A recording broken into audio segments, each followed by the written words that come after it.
Hailing from Seattle, Washington, Paolo Banchero is a 6'10" forward/big, weighing 250 pounds with a 7-foot wingspan who played his college ball at Duke.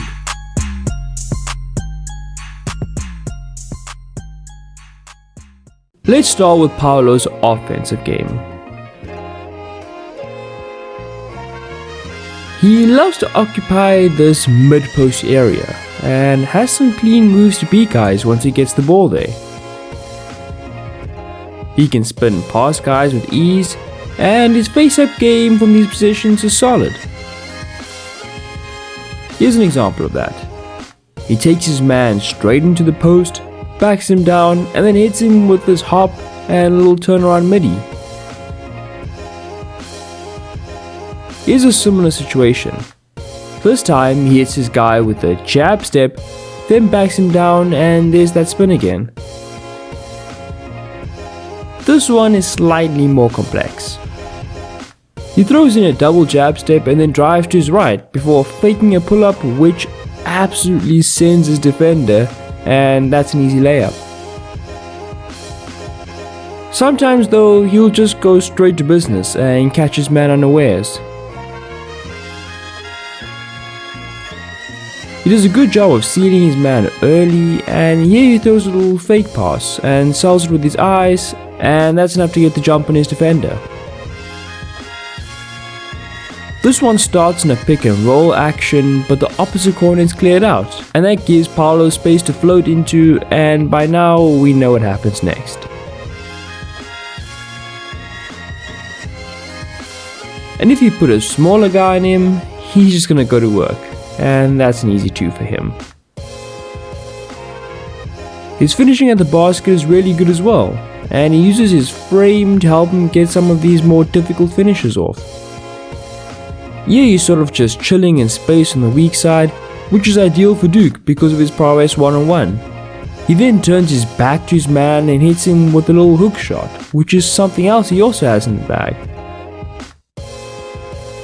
In this one, he gets a little contact going up, but actually misses the first shot, but battles hard to get the rebound and finishes the easier shot.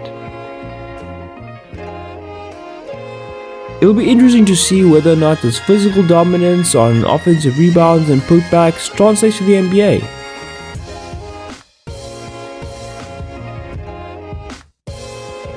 He's incredibly difficult to stop once he gets ahead of steam going to the basket, and his long strides help him get to the basket quickly and powerfully. He gets the ball on the perimeter and hits his man with a jab step, and that's one dribble and he's at the basket. He ends up missing the finger roll, but still, that's a positive play in my opinion. His face-up game is pretty solid as well.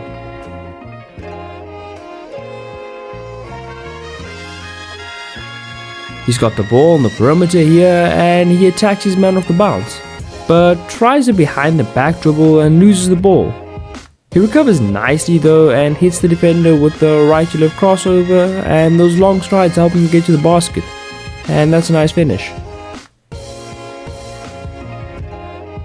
He loves moving the ball from right to left and then attacking, and here he uses his reputation as a back to the basket scorer to his advantage, which allows him to spin around to the basket.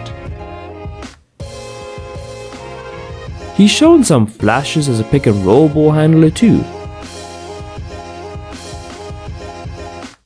In this one, he actually rejects the screen and attacks the space before, oh my word.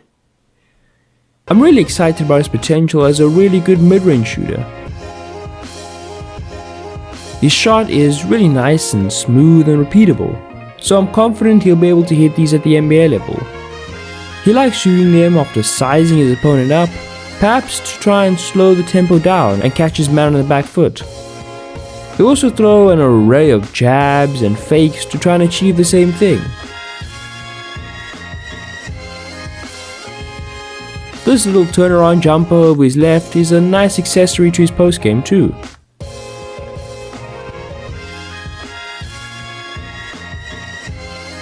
Now for the big one, his shooting. The shot blows hot and cold, and in the end it kinda levels out as being meh for his position.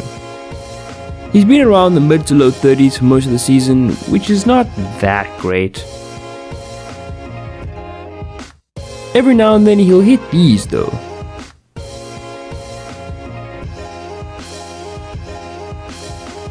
He'll make them off the catch semi-regularly, and I think he could end up being a threat from there in the future.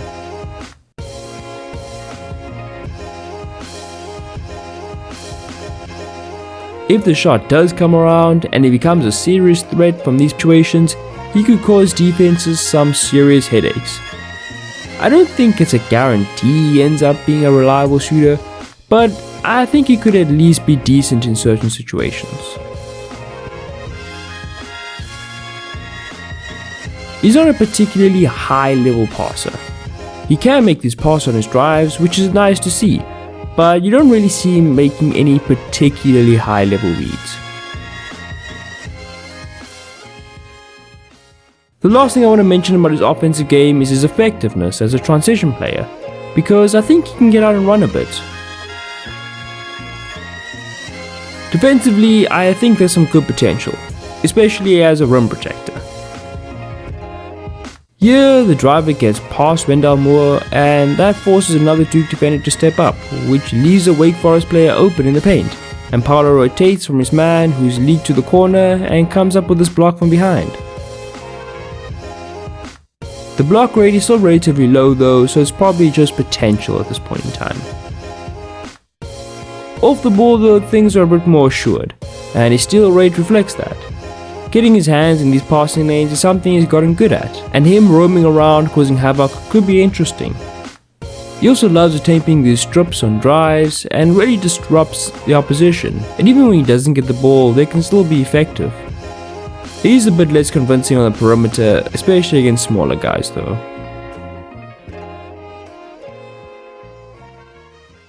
Paolo scored 30.6 points as Duke's main man. His 54.7% true shooting was pretty good, especially when you consider his volume. His efficiency from 2 and at the line was very solid, and while his 3-point shooting was below average, it was only by little. He does shoot nearly 6 threes per game, which is decent, so there's a solid single season sample. His assist numbers were really good, and are evidence of his potential as a playmaker. His turnovers aren't too bad either. His defensive numbers are solid, but certainly off the pace of the upper tier of defenders in this class. Considering the positions and roles I think he'll play, it's nice to see there's a pretty equal distribution of steals and blocks. After my first 2 games of scouting, I was sure Paolo would be the best player in the class. The shot-making ability, the playmaking, the offensive versatility, and the depth of his bag had me drooling. Without giving away too much of my big board, I'm not so certain of that position right now, but that's mostly because of the other guys in this class. Everything I said about Paolo remains true. Plus, I think he's a better defender than he gets credit for. Out of all the top guys in this class, Paolo easily has the highest offensive ceiling for all the reasons I mentioned earlier. A realistic floor for him would be a good scorer and playmaker in certain situations, who can play some small ball 5 and be a slightly below average defender. A realistic ceiling for him would be the best offensive player on a championship winning roster and a slightly above average defender to boot.